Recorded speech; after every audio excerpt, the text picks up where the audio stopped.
Hey everyone, on today's episode of Essential Essentials, I'm taking over. Jeff has asked me to make waffles, so let's show you how I get them done. This is the standard waffle recipe in the Hickerson house. It's a savory waffle, so you can make them sweet, you can make them savory. You can pretty much do whatever you want to do.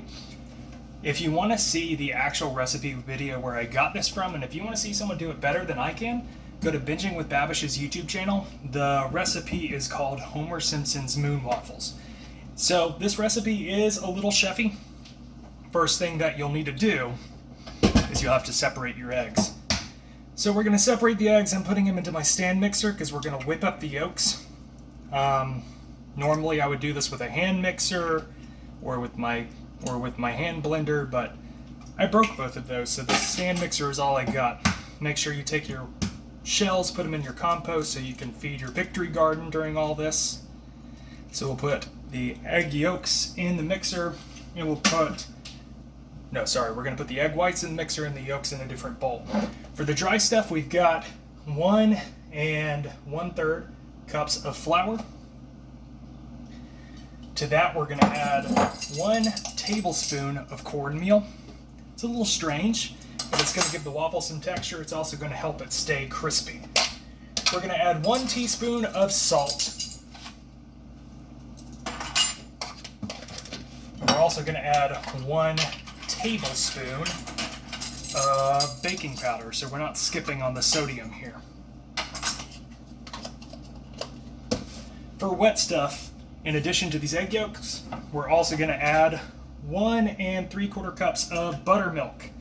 If you don't have buttermilk, you can use regular milk. Just add like a tablespoon of vinegar or add like a tablespoon of lemon juice to it and let it thicken up a little bit. But buttermilk is pretty much everywhere now that everyone is making their Irish soda bread. So I'm going to whip up those egg yolks, take a couple of minutes. Meanwhile, you can mix up your dry ingredients to make sure everything is well incorporated. While we're waiting for those yolks to whip up, we're going to whip them up to stiff peaks. We'll go ahead and add this wet stuff to the dry stuff. We'll mix it until no lumps remain. Get rid of your dirty bowl. Try not to get flour all over the counter like I am. We're going to mix it until everything is incorporated. There's no lumps. I'm going to turn up my mixer a little bit. To this mixture, we're also going to add 1/2 of a stick of melted butter. Just drizzle that in.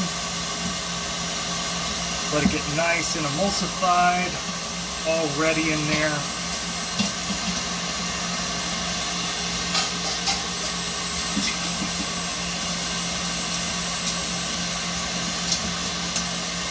Now we're just waiting for those egg yolks to mix up. There's a lot of waiting with this recipe. It allows you to have your existential crisis and think about what you're doing with your life under quarantine. Now, as you can see, this is a pretty thick batter. That's why we're going to add these egg yolks. The egg yolks are going to lighten it up. It's also going to help with the rise to make a nice fluffy waffle.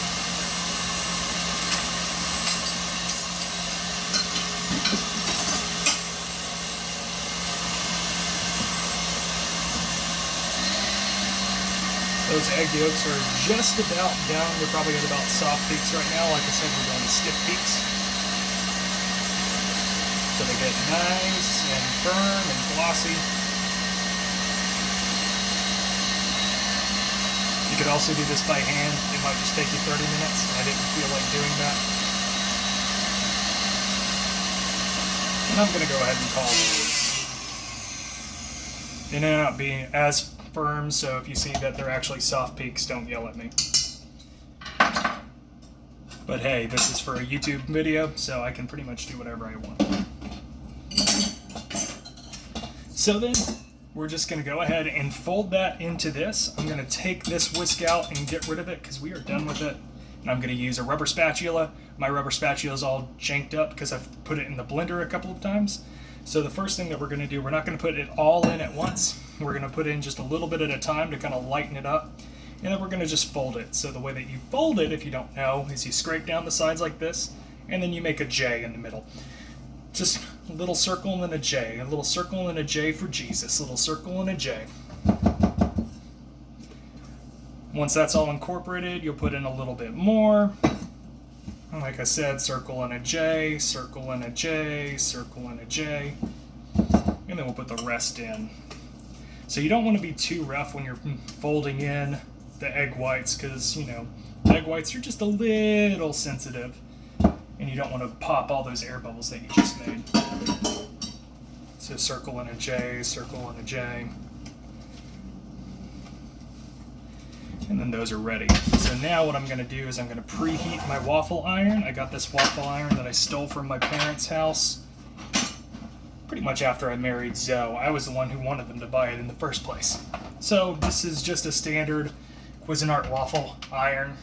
You don't really need anything super fancy. This waffle iron is pretty big. It's probably about 8 inches, makes like 8-inch waffles. So for this recipe, it makes about 7 waffles for us. Your yield is really just going to depend on how big your waffle iron is. If your waffle iron is bigger than this, you'll get less. If you're making small waffles, you know, you'll get more. So once this heats up, you know, like I said, you just think about your life. This is the time that you can just kind of sit and meditate. Think about everything that's going on in the world, that's going on at home. You could either be silly, you could be serious. But the main thing is you just got to be patient with it. And you don't want to really touch and do what I'm doing right now, because then you'll burn yourself. So the cool thing with my waffle iron is that it's got this little doneness indicator right here. Once it gets up to green, then it is good to go. So I don't really have a timer or anything that I use. I just go by the waffle iron.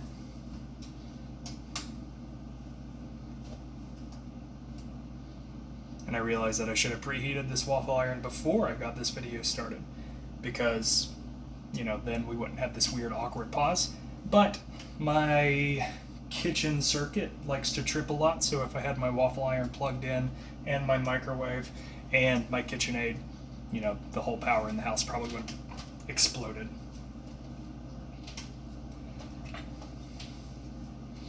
And that's just about done, so I'm going to skip ahead a little bit. My waffle iron is non-stick, and, you know, to tell you a secret, I don't really wash it all that often, so there's a lot of butter in this batter too, so I've never had a lot of trouble with waffle batter sticking to my waffle iron. So I'm not going to do that. I'm not going to grease it or anything. So for filling your waffle iron, you want to make sure that you don't do too much. You know, you want to use a cup measure or something to make sure that you're putting in an even amount of batter every time. For me, I'm just using a ladle, just a normal ladle. It's probably about, I'd say this is probably about half a cup to 2/3 of a cup, either somewhere in between there. Spread it out just a little bit. You want to make sure that there's still a little bit of room on the edge so it can expand. And then just close it and let it steam. One of my favorite things to do is I like watching the waffle batter kind of rise the entire waffle iron. And hopefully if I did this right, it's not going to ooze out the sides. I'm not going to make a big mess because I don't have a rag handy. And then once again we wait. You look at the camera, you see the fact that you've got flour all over yourself. I've actually dressed up for you guys by putting on an apron. I don't even do this when I'm normally cooking at home. That's why I have grease stains all over my shirts if you pay attention.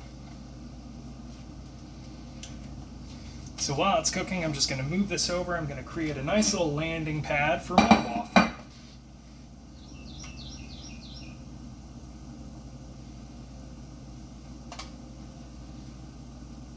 And then we're just going to cook this until, as Alton Brown says, it is golden brown and delicious, or GBD.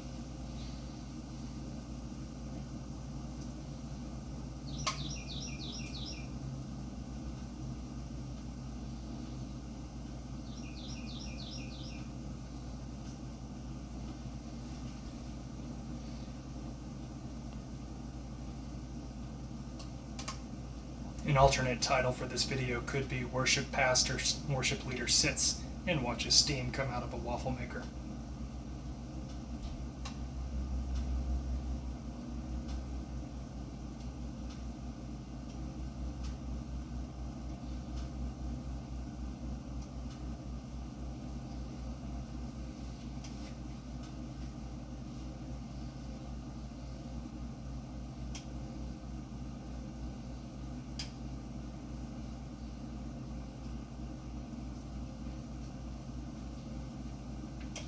Now I'm going to open it up to take a check, and it sticks to the top. So you can either use your fingers if you're brave, or you can use a butter knife like me, and there you have a nice waffle. So like I said, because there's no sugar in this waffle recipe, it's kind of more like a biscuit, so you can really do whatever you want. So I mean, you could go the standard way and put, you know, your butter and your maple syrup, or if you want to go sweet, you could go peanut butter and chocolate chip.